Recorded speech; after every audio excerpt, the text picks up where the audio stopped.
Sa isang tahimik na umaga sa barangay Bagong Pag-asa, nagsimula ang araw ni Mario tulad ng dati.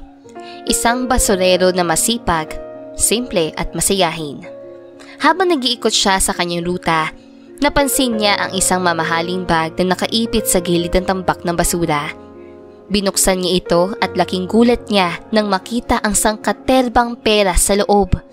10 milyong piso. Grabe! Para kanino kaya to? Tanong niya sa sarili habang tinitignan ang bag. Sa ilalim ng pera, nakakita siya ng isang ID. Sofia Morales.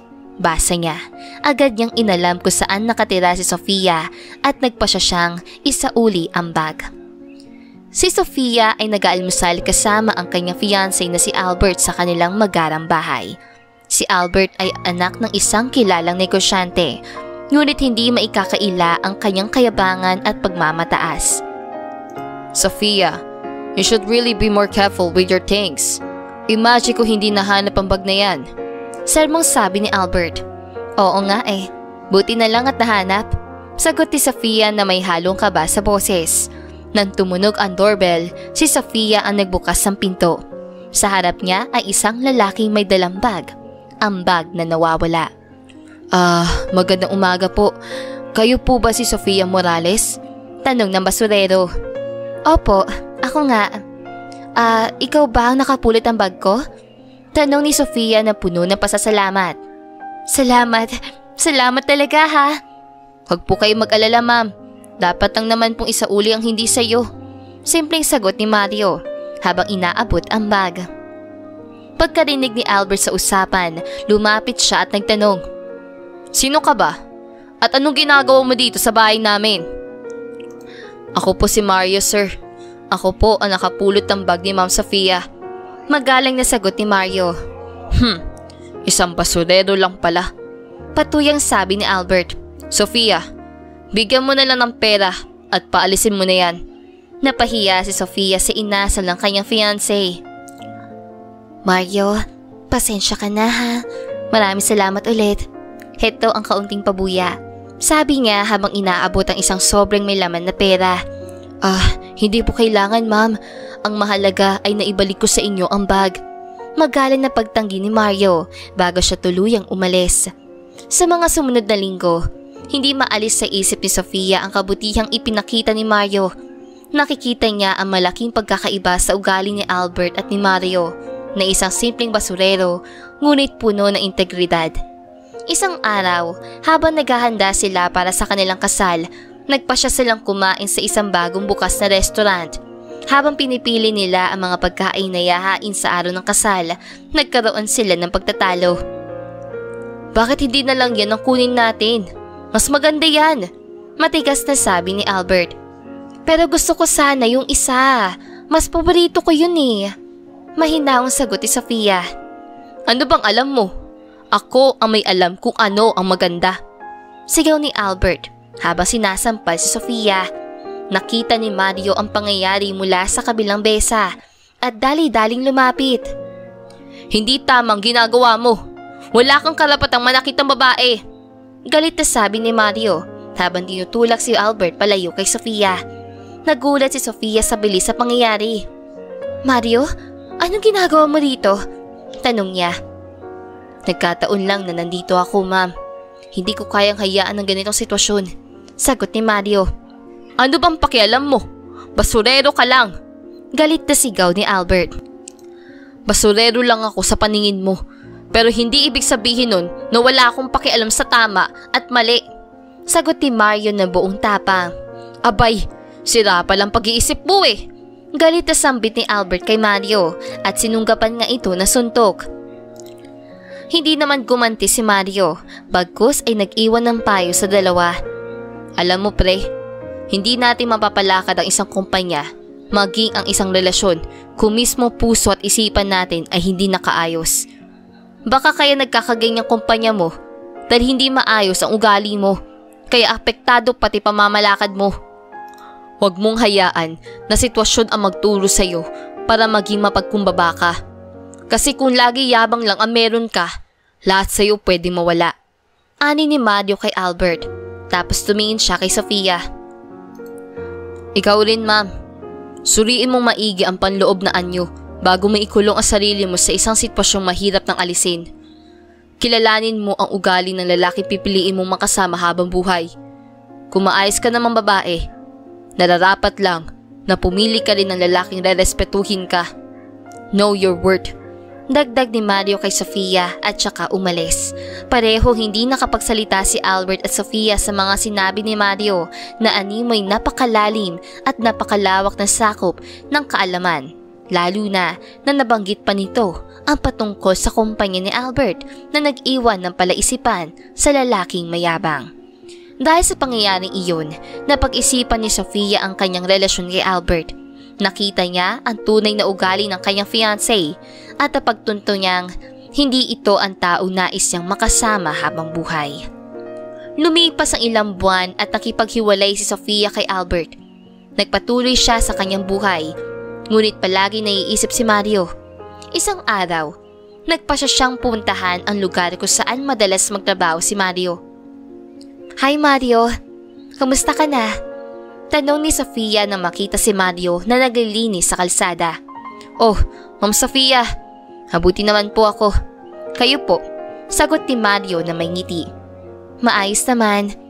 Gusto ko lang sana magpasalamat ulit sa ginawa mo noon," sabi ni Sofia. "Kaunti lang yun, ma'am. Basta't alam kong tama ang ginawa ko," sagot ni Mario. Simula noon, madalas nang magkita sina Sofia at Mario. Naging magkaibigan sila at kalaunan nahulog ang loob sa isa't isa. Isang araw, habang naglalakad sila sa parke, nagtanong si Sofia, "Mario, bakit nga ba basurero ang trabaho mo? Alam kong kaya mo namang maghanap ng mas magandang trabaho." Napangiti si Mario at sumagot, "May mga bagay kasi na gusto kong malaman tungkol sa mga tao. At isa pa, gusto ko ring makita ang tunay na ugali ng mga taong pinapapasok ko sa buhay ko." Hindi agad naintindihan ni Sofia ang sagot ni Mario, ngunit pinili niyang wag nang ungkatin pa. Lumipas ang isang buwan, napansin ni Sofia na bihira na si Albert sa kanilang lugar. Isang araw, nabalitaan niya na ang kumpanya ni Albert ay malapit na mabankrupt. Walang ibang magawa si Albert kundi ang muling makiusap sa dating potential business partner sana nito na biglaan na lamang umatras. Sa isa pa muling pagkakataon ay nagbakasakali si Albert para isalba ang kanilang negosyo. Isang araw, nagulat si Albert na makita si Mario ang nasa loob ng opisina ng CEO ng kumpanyang hihingan niya ng tulong. Doon niya lamang napagtanto na kaya umatras dati ang kumpanyang iyon sa kanilang napag-usapan dahil si Mario pala ang may-ari nito. Ang basurerong minaliit niya lamang noon. Kaya naman, naisip na rin niya na malabong mapapayag pa niya ito dahil di lingid sa kaalaman niya ay nag-iwan ng babala noon si Mario na mukhang malabong mabawi pa. Di kalaunan, si Sofia pala na sinundan si Albert upang isauli ang singsing sa lalaki ay nagulat din na makita si Mario sa malaking building na yon na nakasuot ng magarang damit. "Anong ginagawa mo dito, Mario?" tanong niya. Ngumiti si Mario at tumingin kay Albert. "Siguro panahon na para malaman mo ang totoo, Sofia. Hindi lang ako basta isang basurero. Ako si Mario Alcantara, ang may-ari ng pinakamalaking mga kumpanya sa bansa." Nagulat si Sofia sa revelasyon. "Bakit mo to ginawa? Bakit ka nagpanggap na basurero?" "Nagpanggap ako bilang basurero para makita ko ang tunay na ugali ng mga tao, Sofia. At sa ganitong paraan, nakita ko ang pagkatao ni Albert," sagot ni Mario. Napatango si Albert sa hiya at hindi makatingin kay Sofia. "At higit sa lahat, natagpuan ko ang taong tunay na mahal ko," sabi ni Mario habang tinititigan si Sofia. "Sofia, maaari bang bigyan mo ko ng pagkakataong ipakita kung gaano kita kamahal?" Napuno ng luha ang mga mata ni Sofia at tumango. "Oo, Mario. Buong puso ako magtitiwala sa iyo." Ngunit hindi naging madali ang lahat. Nagpasya si Mario na ipakilala si Sofia sa kanyang pamilya at ipaliwanag ang kanilang kwento. Sa unang pagkakataon, pumasok sila sa isang napakalaking mansyon. At doon ipinaliwanag ni Mario ang kanyang buhay. Mahal kita, Sofia. Pero kailangan mong malaman ang totoo tungkol sa akin bago tayo tuluyang magpatuloy. Sabi ni Mario habang hawak ang kamay ni Sofia. Pumasok sila sa isang malaking sala at naroon ang pamilya ni Mario. Mga kilalang negosyante at mayayaman.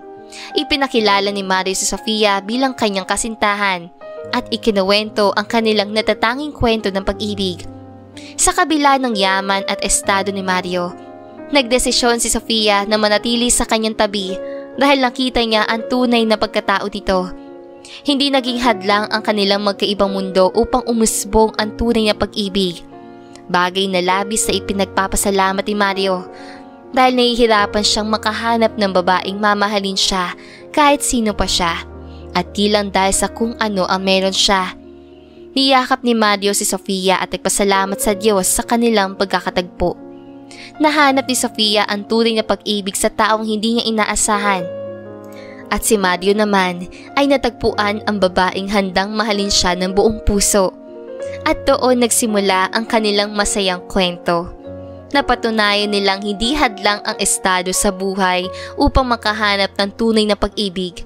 Sa bawat pagsubok at pagkakatagpo, nananaig ang kabutihan at pagmamahal at sila'y nabuhay ng maligaya habang buhay. At dito na nga po nagtatapos ang magandang istoryang ito. Maraming salamat mga kakwentuhan! Huwag niyong kalimutang mag-like at subscribe at pindutin na rin ang notification bell para lagi kayong updated sa ating kwentuhan. Hanggang sa muli, paalam!